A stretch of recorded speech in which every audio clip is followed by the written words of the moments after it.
Welcome to today's webinar. It is Be Prepared, Major Licensing or Major Changes in Microsoft Licensing.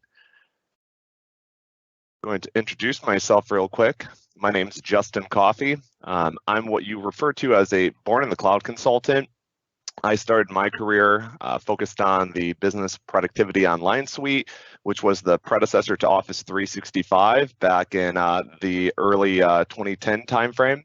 I have over 10 years of experience working within the Microsoft partner ecosystem, about 7 of which I've worked for Red Level in various Microsoft roles.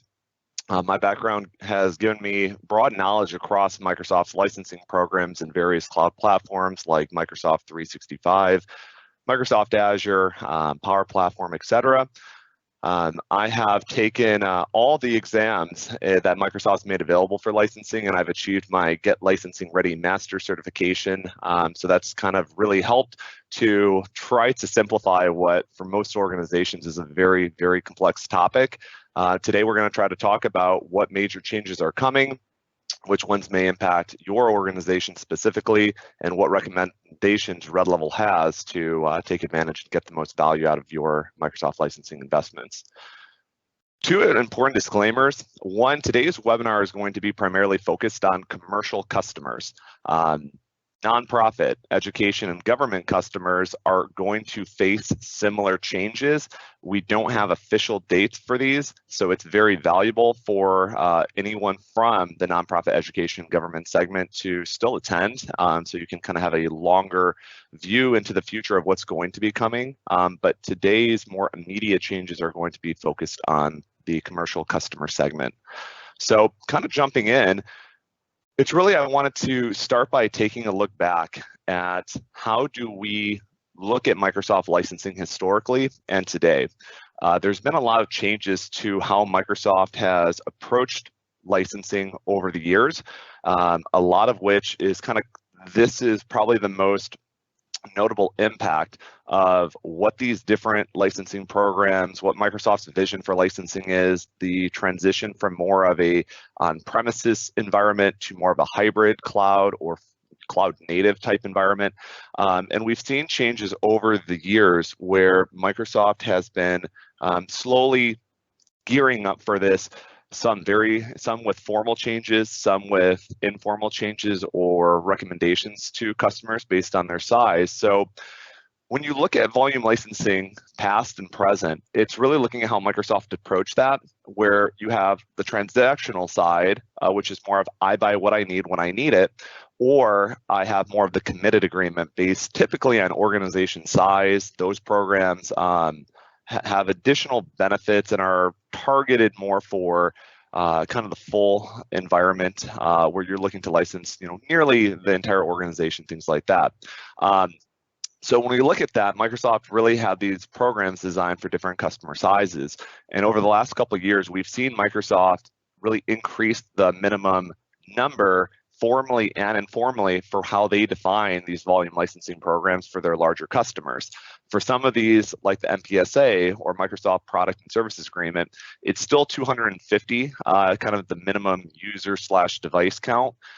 Enterprise Agreement has jumped up to 500, but when we talk to the Microsoft sales teams, we hear from them that behind the scenes, Microsoft is really transitioning towards more of a shift to looking at volume licensing for larger customers. So for enterprise agreements, we've seen that jump to now they don't really want to sign new enterprise agreements for less than 1,000 users. We're hearing motions that that's going to continue to climb with some of the changes that we're going to be talking about today. Also important to note that open license, which was kind of a staple for most small to mid-sized business organizations, that program, just open business itself, has kind of ended. That program officially ended on December 31st last year. So there's no more open licensing agreements. Open value continues on, and open value has expanded to include nonprofit, government, and education accounts, and that's really around software assurance being mandatory for that program. Open does have a transitionary program within the new Microsoft customer agreement that we'll talk about a little later, but that is one change that impacted SMB. For certain commercial accounts, Select Plus has also been retired, and you won't be able to sign up for new Select Plus. If you currently have a Select Plus agreement, you're still allowed to use it and renew. Eventually, that will probably get taken away, and you'll be asked to transition to a different program. But Select Plus is also not being impacted for other segments like government and education. When we look, though, at the online services and Azure icons in the legend, you'll see that Microsoft historically has allowed you to purchase these cloud services through the more volume licensing type programs that they have available. What we're seeing and hearing from Microsoft, though, is while they're technically still available, that they're not recommending for smaller customers to purchase Microsoft Azure, Microsoft 365, Power Platform, Dynamics 365 through those programs. That's not really what they were intended for. Those programs were focused on more like Windows Server, SQL Server, when customers purchased Exchange and SharePoint, things like that. That's really what the program was intended for. So while, again, it's available, Microsoft is not recommending that. Another major change is that Microsoft is not recommending, and in some cases are pushing customers, the larger ones on enterprise agreements or enterprise subscription agreements, to no longer prepay for Azure on those agreements and to shift to one of the modern licensing programs that we'll talk about in a moment. So kind of the recap on this specific slide is that cloud was not intended for volume licensing. It was intended for the on-premises server licenses typically, and client licenses like Windows and Office and things like that. With the shift to the cloud and the way that these new cloud programs are being looked at, they're just not what they were built for, and the recommendation is to shift. So what does that look like if you are a customer or even a partner? So there's a lot of change going on in this area, and you can see on the left the complexity that existed across those different licensing programs. LSP stands for Licensing Solution Provider, and those are typically your large partners like CDW, Dell, Comparix, Zones, these huge companies and like the hundreds of millions or billions of dollars in revenue. They were the limited number of companies that Microsoft partnered with for the larger customers with things like the Enterprise Agreement, Select Plus, Microsoft Product and Services Agreement. Smaller partners, which there's a lot of them, they would purchase open business, open value through distribution. So companies like Tech Data and Ingram Micro, things like that. And that's kind of how that worked and continues to operate. And then CSP was launched for kind of the cloud partner, and it was more of a kind of different version of what it is today. And then we had WebDirect, where you can just go on the website with a credit card, go from there. There's a couple other programs that kind of get really focused on specific partners around hosting, ISVs, things like that. But ultimately, when we look at what Microsoft's journey has looked like, and this journey to this slide pretty much is encompassing of the vision and the journey itself. This has been going on for a very long time, at least 6 to 7 years in a partner-facing or even public-facing way. I'm sure that there's been a lot of plans and strategy that occurred before that, but really the journey is to what Microsoft is calling the new commerce experience, new commerce, modern commerce. And really in this view, think of almost like Amazon, where Amazon has products that they sell on their massive global e-commerce platform. But then they also let their other organizations, vendors, transact on their e-commerce platform, and there's a relationship, and I'm sure there's some form of profit sharing and all that kind of stuff based on the arrangement. But ultimately, that's where we're seeing cloud go and where the evolution of how Microsoft licensing is procured comes from. So when we look at how this portion right here with breadth motion, enterprise motion, and self-service motion, the whole concept here is that the new commerce experience is really just a massive global e-commerce platform that Microsoft has tried to simplify and make easier to effectively do business with Microsoft and partners. So the breadth motion we'll talk about in a moment, but that's really going to be where we see Microsoft using partners like Red Level to engage with their customers, to be able to offer the Microsoft first-party offers, the things that we know about, Microsoft 365, Power Platform, Microsoft Azure, Dynamics 365. But then we're going to open up all new capabilities with third-party offers, things that partners have created, both products, services, managed services, things like that, that you're able to kind of package together to help you with your journey to the cloud and ultimately the digital transformation type experience that organizations are working towards. So when we look at that, this is all anchored under a new single agreement that was built to be simple by design. I think it's only a couple pages initially, and then based on what you're purchasing, you'll just kind of expand that agreement out with additional terms and conditions based on the offers themselves, whether they're first person or first party through Microsoft or third party through offers. The enterprise motion is going to be similar to the enterprise agreement today, where Microsoft will take on the transactional piece. Right now that's focused on Microsoft Azure, but is expected to expand. And the self-service motion is effectively web direct, and that's going to be geared for the smaller customers that don't need partners' help. They're very simple. They just haven't hit the point where their environment needs kind of outside help. So what does that really look like from a purchasing standpoint? You know, how do we merge these two worlds together? And you can see that when you look at how purchasing is going to be done, it's focused less on the volume licensing agreements. Those are still there. There's a lot of investments that organizations have with on-premises and hybrid environments. So Windows Server, SQL Server, how you do those in a non-public cloud or non-Azure environment are still critically important for hundreds of thousands, if not millions of organizations across the planet. But we're really seeing that shift to being cloud first. And that's really what this journey is all about, is the industry that we all see is transitioning to being dominantly cloud. So trying to align how you purchase through Microsoft, how you work with partners is really, really important for that. So we kind of see, again, the alignment around the enterprise motion is going to be direct from a Microsoft salesperson. This is going to be limited to the larger enterprise accounts. We have the direct motion, which is, again, through the Microsoft website with a credit card, but really the breadth motion through the cloud solution provider or CSP program is going to be kind of that new hero motion for most customers.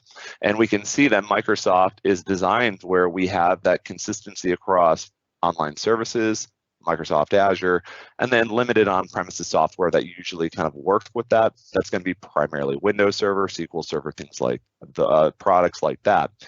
Looking back ahead, though, the open agreement is retired, so that's no longer available. Select Plus is no longer available for commercial customers. If you have one, you can renew, but you can't do any more net new. And then when we look at the rest, again, open value is not recommended for online services in Azure. EA is not recommended for Azure. And then that's kind of where we kind of package that all together.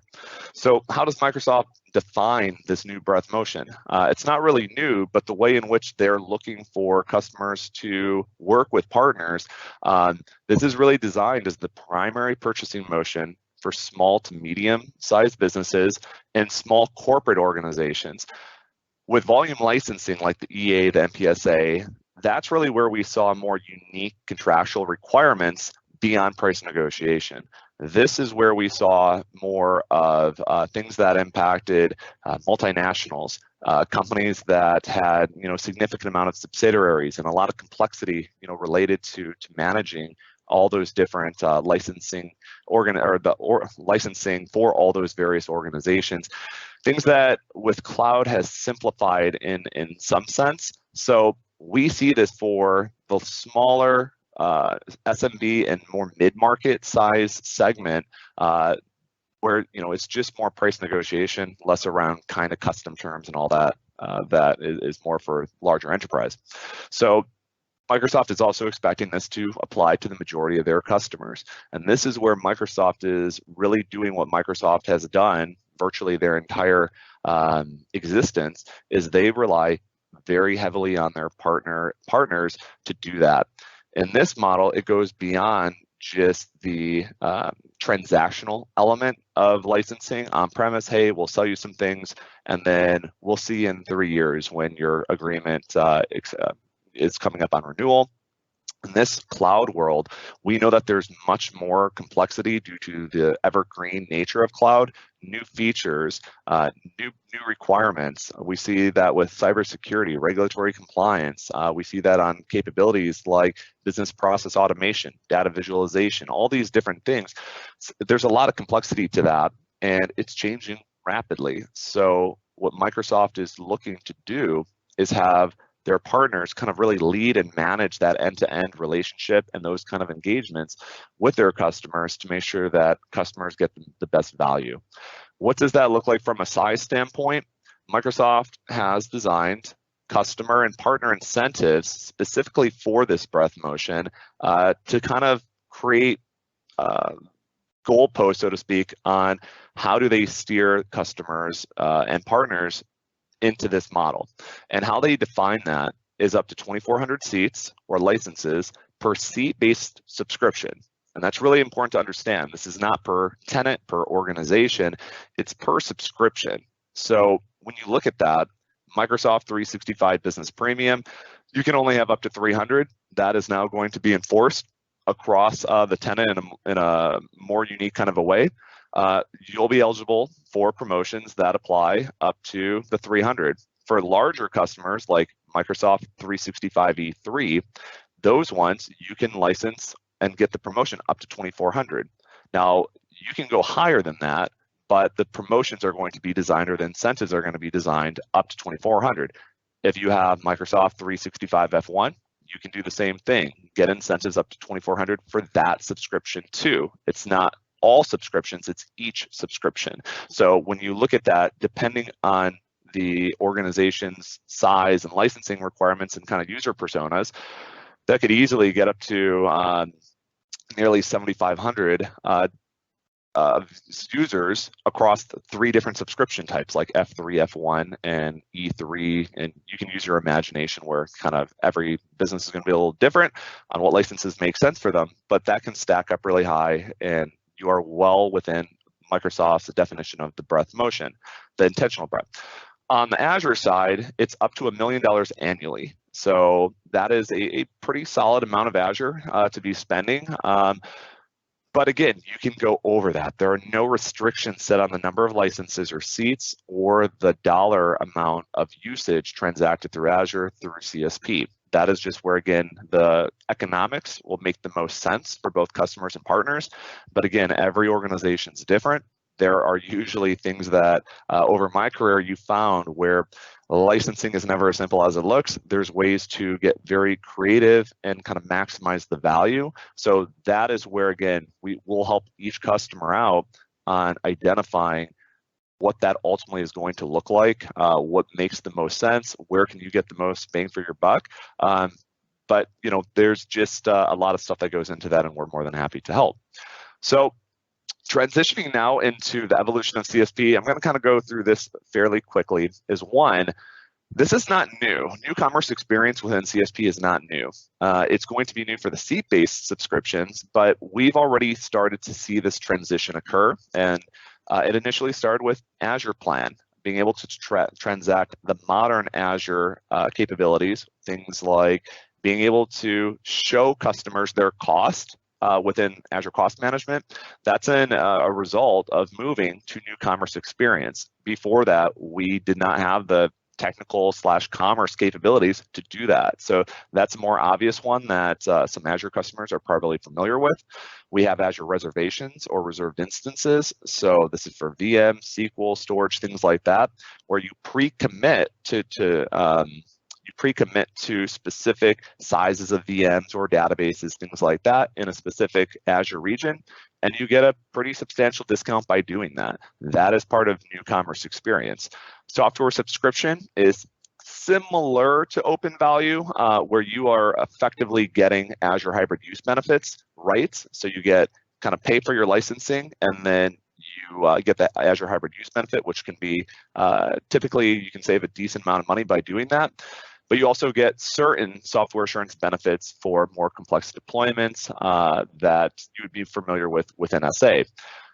The biggest one is the third-party marketplace offers, being able to kind of really start to experience and realize the value of having that global e-commerce platform of both Microsoft offers and third-party offers, and really being able to kind of merge those different products and offers together to really develop a complete solution. So that happened within 2019, 2020.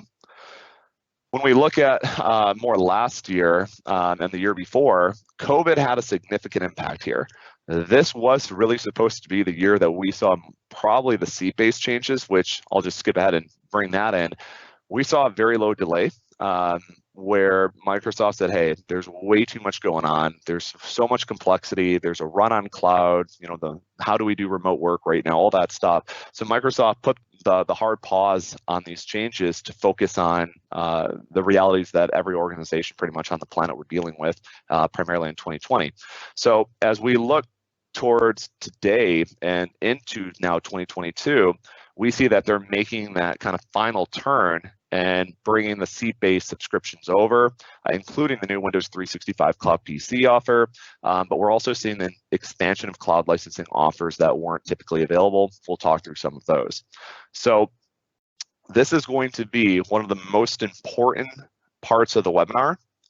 So I'll pause for a second because this is where Microsoft is changing how seat-based subscriptions are going to work because of the maturity that they're looking to bring to how this e-commerce, new commerce experience change functions. So first and foremost is Microsoft is trying to bring a consistent purchasing experience for their customers. And this is a global change. This is impacting everybody, not just US customers. So this is part of Microsoft's simplification at a global scale. One, it's they want to try to get alignment for CSP with other purchasing motions, both in new commerce, which is the Microsoft customer agreement, but also with other existing volume licensing programs like the enterprise agreement and the Microsoft MPSA, Microsoft Product and Services Agreement. The big takeaway here is that ultimately Microsoft is trying to bring the same terms and conditions for their cloud offerings, regardless of which purchasing motion that makes sense for them based on their size and business requirements. So regardless of whether it's through the web, through a Microsoft seller, or through a partner, these are going to have full alignment effective right now. So what does that look like? This is going to be the one that's most impactful for customers, is that they are now standardizing and more so enforcing the terms and conditions around how do you increase and decrease seats or licenses mid-term, mid-subscription term.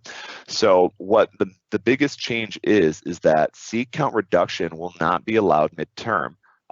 For customers today, most customers, at least with Red Level, you're able to increase and decrease your license quantities on a daily basis. You can do it in the same day up and down.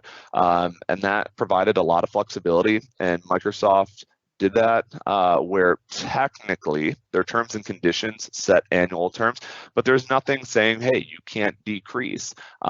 There's no enforcement of that. Microsoft is now changing that to be more in alignment with both, again, their other licensing programs, but more so the industry at large. How are other like SaaS providers transacting these seat-based subscriptions? So they're kind of aligning to what the industry is doing around what that looks like. So that'll be kind of a big change for how customers today have that kind of daily level of flexibility. Reductions will be allowed, but only within 72 hours or 3 days of the subscription start date and its renewal date. So it's going to take a little bit more planning to really kind of understand what that impact looks like. Reductions for midterm, so you're always going to be able to increase your subscriptions. As you grow, of course, Microsoft wants to have the subscriptions grow with you. What they are going to do, though, if you increase those subscriptions mid-term, you will be able to only reduce those subscriptions within 3 days or 72 hours, specifically for the amount that was increased midterm. So if you had a subscription that you started in January with 100 licenses, and then you increased it by 20 in July, you'd have 3 days or 72 hours to reduce that by that additional amount. So you could go back down to 100, but you can't go less than 100. So you have to honor that. The last one, and this is where Microsoft is trying to provide some of the flexibility that customers were familiar with, is that there will be new term options for these seat-based subscriptions that align to each customer's unique business need. One, annual term is going to continue to be the recommended option. That's technically what these subscriptions are today. They're annual term. Again, there just wasn't strict enforcement around being able to go up, down, side to side, things like that. Microsoft's going to introduce a new monthly term option to provide flexibility to customers, but they're going to add a 20% premium to have that benefit. There's going to be a third option available that right now is only going to be for Dynamics 365, but we'll see it come from Microsoft 365 and Power Platform and things like that later, where it's triannual or 3-year term subscriptions. Right now, kind of the value in that is extended price protection. So customers can have the value from being able to have long-term predictability on what those price commitments are going to be. For the second one, the monthly term, that is going to have a slightly limited number initially at launch, but from what we have seen, we don't expect that to have really any of the subscriptions that the majority of our customers would be interested in having monthly term for. But we can kind of talk through that and make sure that you understand what licenses or what offers are available on the monthly term. So to summarize these operational changes, one, customers are going to be contractually committed to the full amount of the subscription based on that term length, annual, monthly, or triannual. This one is, again, a huge one. We've had this has been a savior for us in some cases in the past where Microsoft granted exceptions. Typically when mistakes were made, Microsoft will only be allowing exceptions to the 72-hour rule if a Microsoft technical error prevented the change, whether through the portal that partners use to kind of do the provisioning and changes, or through the APIs that we allow, like the self-service licensing portal that Red Level provides its customers to go up and down, things like that. So there's not going to be much flexibility at all with this. And one that I want to call out based on behavior that we've seen our customers have a lot over the last couple of years with M&A activity is M&As will not be eligible as an exception. So that's going to require a different kind of thinking based on long-term and potentially short-term based on where your organization is around if you are looking to acquire a company, what impact may that have based on purchases they've made? What if you are being acquired, or what if you're merging into another organization and you're going to move into their tenant? You will not be able to transition subscriptions from one tenant to another tenant. So this is going to be one that if your organization is thinking about M&As, has a upcoming M&A, and you want to think about this is definitely something you want to reach out to us about, so we can start to have those more deeper, specific conversations with you. But I feel like this one's going to be huge for customers that are going through M&A. Microsoft recommends that customers use the monthly term option if they may have difficulty with an annual, triannual term commitment. So there's, again, a lot of things that we need to think about to make sure that is annual right for us? Is it right for all our subscriptions? There's a lot of thought that's going to need to go into this. If you are a customer that, again, may have difficulty with a annual or triannual term commitment. The one benefit, one of the benefits though, is that for customers that have footprints in other countries, have regulatory compliance requirements in other countries like GDPR, Microsoft 365 Multi-Geo is finally coming to CSP and the Microsoft Customer Agreement. So that will allow flexibility with storing data in the countries where users are. So we can, if that is something that is of value to you, please reach out. We can talk more about that and do some planning as we wait for that to launch. Additional benefits are going to be that Consumption-based offers, typically more around like telco and Teams Voice, and other seat-based offers down the road are now going to be able to occur within CSP. So there's going to be consistency around that and more flexibility. There will be home use benefits for like the Microsoft 365 consumer plans for organizations that subscribe to the commercial offers, and then additional hybrid use benefits that are going to be more consistent with what you see on the larger volume licensing agreements like the EA and MPSA. So this is another very important area. So Microsoft is increasing pricing for select Microsoft 365 and Office 365 plans. These are the 6 subscriptions that are impacted. I separated them by SMB offers and then enterprise offers. I highlighted the ones that we see the majority of our customers being impacted by based on where they are in their Microsoft Cloud journey. Microsoft 365 Business Premium is going to go up by 10% or $2. Microsoft 365 E3 is going to go up by 12.5%, and that'll be $4. You can see the other subscriptions on there and what the impact from a percentage and dollar change are. However, there is a silver lining.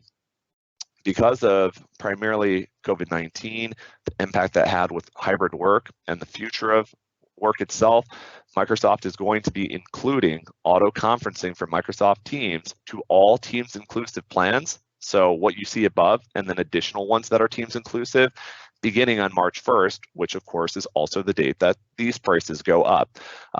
Prior to March 1st, auto conferencing was a $4 per user add-on if you weren't using the promo that was running primarily mostly last year, where it was at no cost.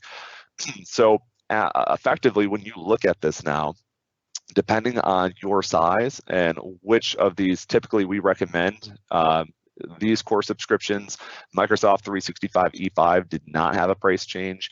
It already included auto conferencing, so there's no impact to that one.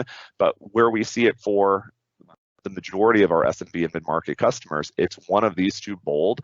When you look at the price difference for E3, if you were using auto conferencing, that's going to be effectively a net zero change on price, because again, the add-on will no longer be added. So your cost would have been as if you had to start paying for auto conferencing. It's a wash. For business premium customers, you'll actually have a $2 net benefit from that, where the change was only $2. The add-on was $4, so you're actually, going to effectively save $2 following this change. So we see more and more and more of our customers reaching out about auto conferencing, typically org-wide. So hopefully this is going to be a benefit that is going to just kind of help them with these price changes. And just a little disclaimer, these are based on the annual term pricing. The monthly option is going to have that 20% premium for all subscriptions, not just these ones. Upcoming dates, going to blow through this one pretty quick for time's sake. March 1st, and this is important. The price increase for those 6 Microsoft 365 and Office 365 commercial plans is going to be across all licensing programs globally. This is not a CSP or Microsoft customer agreement change. This is across all licensing programs, including WebDirect, EA, MPSA, etc. So again, global change that's going on. Again, only commercial customers for right now. We do expect nonprofit, education, and government to have price increases for probably those or similar subscriptions at a later date, but no date has been provided by Microsoft at this point. On March 10th, this is important. New seat-based subscriptions must use NCE. So that is going to be the shift over to the new subscription type with the annual term or the various term requirements and the seat reduction requirements that kind of go along with that. So not being able to drop down midterm. This is when those net new subscriptions for new or existing customers will apply. The final day to renew your legacy commerce is going to be June 30th. So after that date, if your subscription comes up for renewal after that date, it's automatic going to require you to do that. Before that date, you still will be able to renew on legacy commerce. if your end date kind of falls before June 30th. So depending on your individual subscriptions and their unique end dates, this will be on a case by case, but we'll talk through some strategy that we're looking to have with our customers where this shouldn't really be an impactful thing. Because of those term dates, Microsoft's really expecting the majority, if not all, of the seat-based subscriptions transacted through MCA to be using new commerce. So kind of really getting rid of the legacy, moving to modern. So promotions, this is where Microsoft is going to try to create a better experience, try to create a nice incentive for customers to deal with this mandatory change.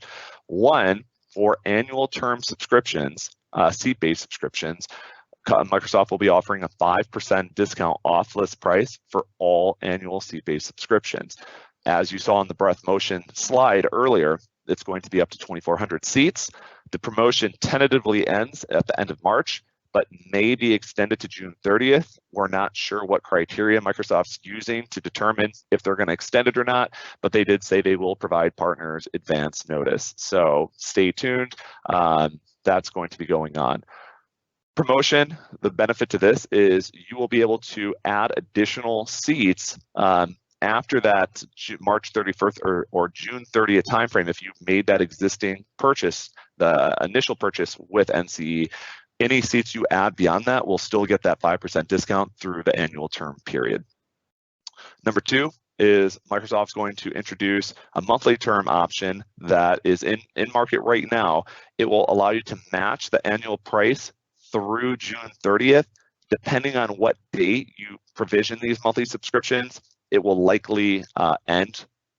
Your financial benefit from that promotion will likely end sometime in July when it runs out, but you have the opportunity to take advantage of that through June. Again, the downside, this is a fairly short promotion since it's only a couple months away, but at least it's a immediate benefit to help with the transition. There are no triennial promotions in market. That was expected. We're really not expecting a lot of customers to use that right away. We think that'll be something that is beneficial long term. Important dates, so I'm going to blow through this again. January 10th is when Microsoft introduced the promotions for these seat-based offers. March 31st is the tentative end date for the annual term. It may be extended through June 30th, and then June 30th is the end date for the monthly term. So options for seat-based subscriptions. One is the annual term benefit. Annual term. The benefit is that it's going to provide the consistent and predictable pricing that customers are used to today. There is going to be an ability to upgrade the subscription midterm. So if you are on Microsoft 365 E3, you can move to Microsoft 365 E5. If you're on Microsoft 365 Business Basic, you can move to Microsoft 365 Business Premium, things like that. There is guidance from Microsoft on what those upgrade paths look like. So it's not a complete free-for-all, but it should align to what most customers would be looking to do from an upgrade standpoint. The disadvantage is that you are going to lose the flexibility for seat count reduction, which for, again, the majority of customers has been a very good benefit for them. So that's going to be where this is most impactful. There's also the inability to downgrade subscription. So based on your commitment, if you're on Business Premium, you have to stay on Business Premium until the end of the annual term before you drop down. Luckily, we don't see that being a big issue for most customers just because of the nature of you're going to be using what that subscription provides. So it's unlikely to see us have complete subscriptions go down. It's usually, if anything, shifting licenses from like Business Premium to Microsoft 365 F3 or F1, something like that. Number two, option B is the month term. This is where Microsoft is going to provide the flexibility with transitioning to different subscriptions based on the shorter time frame. Again, month to month effectively. You'll be able to reduce seat counts at the end of each month. This is also an important bullet point. You are still, even on the monthly term, you're not going to have the daily prorations or daily reductions, daily prorations that you're used to today with kind of what we're calling legacy CSP. So if you make a change mid-term on like halfway through the month, you're going to be committed to that change following the 72-hour window through the end of the month. So again, we're losing kind of that daily immediate change benefit, but this will at least allow customers to make monthly commitments versus 12-month annual commitments.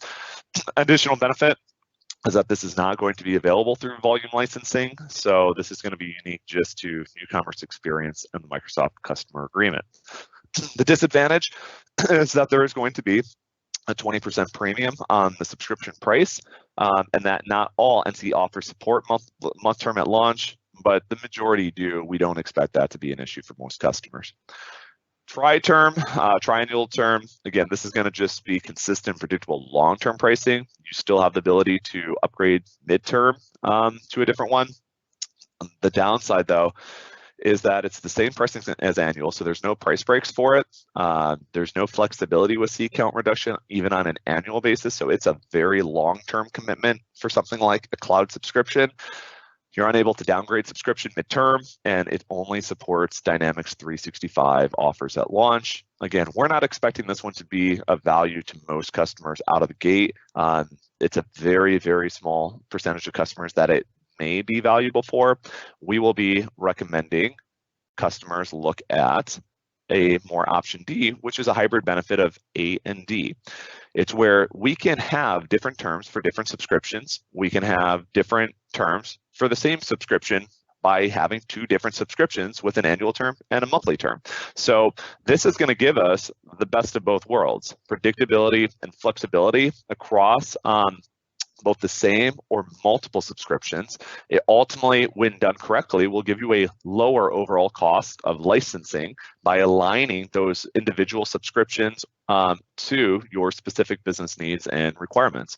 The disadvantage really is none when you partner with Redlevel to help you figure out how that works. This is going to be, I think, something that is going to be a little bit more challenging out of the gate to figure out how does that look. For Redlevel's existing customers, the benefit is we have a lot of data. We understand what your purchasing has looked like over at least a couple months, for some customers, couple years, beyond. So we see kind of what fluctuation you have had on various subscriptions. So we'll have data to make this much easier to understand where you can maximize your licensing investments, pick the right terms, things like that. Also, again, navigating the M&A path, navigating how should we handle this in XYZ scenarios. So really, again, it's shifting the complexity of figuring that out to us as your partner, which is what Microsoft has intended the Breath motion to be completely about. So again, we see that being tremendously valuable for customers.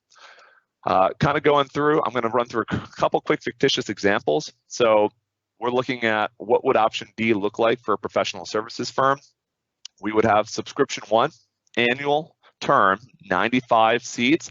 Unit price pre-3/1, March 1st, is 20. With the NCE promo, it would be 19. Then let's say, hey, we got some fluctuation. We're not necessarily growing, but we're not changing. We might have a little bit of flux. So let's count for 5% variance in our business premium licenses. So for that one, we will look at a monthly term, just do quantity 5 of the same subscription. Unit price before 3/1 is 24. After with the promo is going to be 20, or actually that's post 3/1, is going to be 20, and we can mix and match that as needed. For Visio, we've got predictability there. 5 on the annual term with the promo, 14.25 month. We'll have 2 licenses for potential variance. We're down to 15 with the promo through June. Then for project, we might say, hey, we don't really use project consistently on an annual basis. It's more focused on the projects we're doing. Sometimes we need 4, sometimes we need 2, sometimes we don't need any.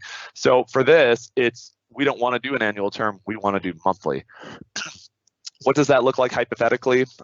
There are a little scenario for this, and if this is small, I'll zoom in for you. Let's shift that over. I am making an assumption real quick that the month term, it adds a little complexity to kind of keeping this simple. So I'm using the non-NCE promo for the month terms. I am using it on the annual term. So it's a slight variance, which would impact depending on when you purchased, a couple months, but more or less Again, this is kind of a simple example of what we just saw. So for year one, monthly subtotal is $22.96. Year one subtotal is $27.05. When we look at the change for year two, where we don't have those promotions, the price has gone up, we look at it where the annual cost has gone up by about $3,600. The year two has gone up to $31,164. So this is going to be something that for our customers that need the level of depth and understanding to kind of forecast this from a budgetary standpoint, understand how we can mix and match terms, we can build these for you before we kind of make any kind of commitment on what you look to do with NCE. So this is kind of what we'll look to help customers with, navigate this, really have this be a more financially and operational driven conversation.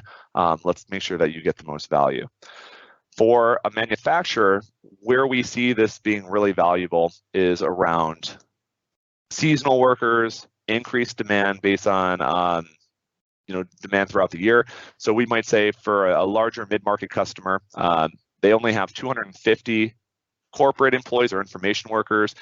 They know that they feel good about that number, so they're going to keep that as an annual term, and they're not going to do monthly because again, they feel good about that. They don't have a lot of variance there for Microsoft 365 V3. F3 and F1 are really more designed for your first line workers. These are ones that would be more in the plant, in the facilities, building your products. So in this scenario, and you can change this and assume for retail, for healthcare, pick the industry that fits you, where you have those kind of two different user personas, where we have these F-line workers. So we might say, hey, for F3, these are probably more managers, supervisors. We're going to have 60 be on annual, 15 be on monthly. For the rest of our employees working, more hands-on in those plants and various areas, we're going to have 900 annual, but we're going to have 100 for that monthly variance. So it's really understanding that this can map to your unique business requirements. For some customers, they might do annual because they don't have variance, they don't have the flex with first line workers or seasonal impact.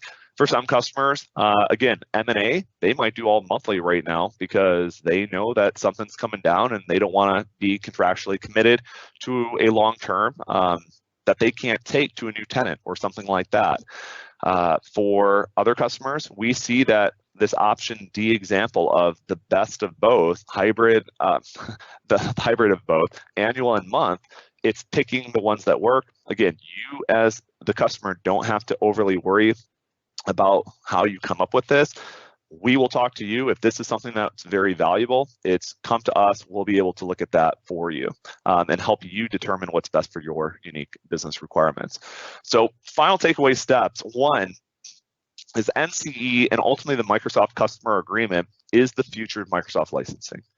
This is kind of where we're seeing things. The fact that this is a mandatory transition, that's really kind of cementing that statement. The mandatory transition, again, begins on March 10th. Again, that's for net new subscriptions for new and existing customers. They will have to be on NCE following, again, on March 10th. Number two, our big recommendation is lock in your current Microsoft 365 pricing and take advantage of those annual and monthly NCE promotions by acting before March 1st.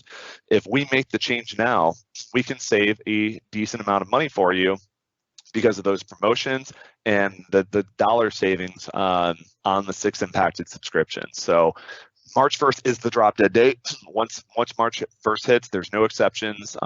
It is too late. So around that one, let me reverse those.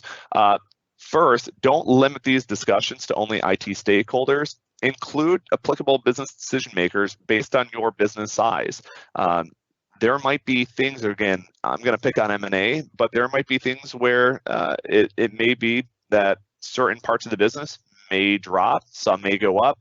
This is because of that lack of flexibility that we're going to have compared to where we are today. It's really, really important to understand things that may not be shared with IT necessarily. There might be decisions that are going on for kind of short-term, long-term strategy.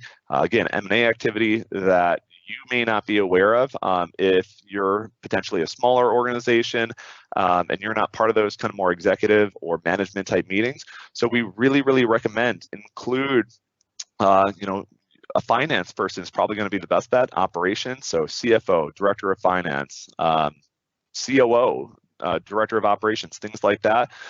Not necessarily for all of it, but we definitely want to make sure that the recommendation aligns to the short-term and long-term business needs that your unique organization is going to have.